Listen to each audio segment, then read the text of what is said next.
We start tonight with that weekend police chase that ended with a suspect shot to death in downtown Buffalo.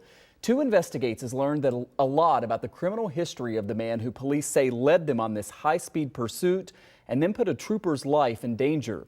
Troopers say the suspect, seen here in a booking photo from when he was imprisoned in Pennsylvania, was driving erratically on the 90 in Brent. Investigators say when officers tried to stop him, he took off, leading a chase that topped 100 miles an hour. State police say the man went onto the 190 toward the city of Buffalo, and when he exited onto downtown streets, they ended the pursuit. But a trooper then spotted his car at the corner of Eagle and Washington. That's what this video is of. At that point, investigators say the trooper approached the vehicle and the driver tried to pull off, possibly dragging the officer, who then fired his gun, killing the suspect. So that's the story, according to troopers. Meanwhile, two investigators have been digging into the criminal history of the suspect and also looking at what comes next.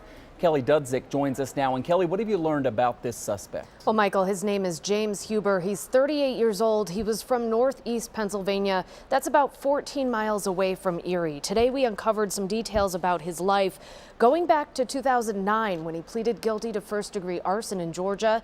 He admitted to burning down the house of his neighbor a year before that. Huber was sentenced to 5 years in prison and 5 years probation.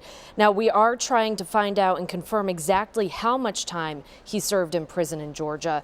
Huber also has a record in Pennsylvania, where he also spent some time in prison.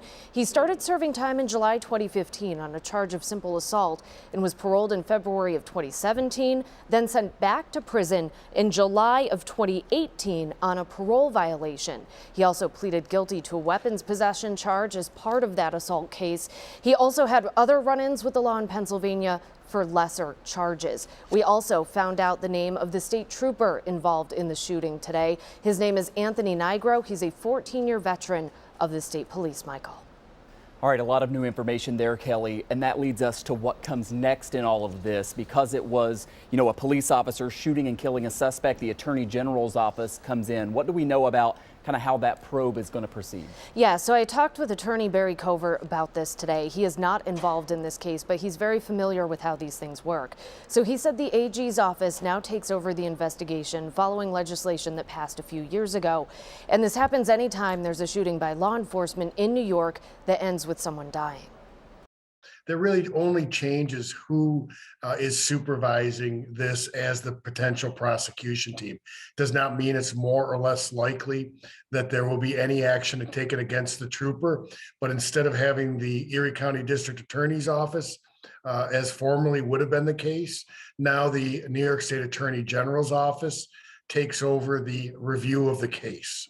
They'll proceed with the normal investigation by the New York State Troopers investigation team that's handling this, but they will be supervised by the Attorney General's office rather than the Erie County District Attorney.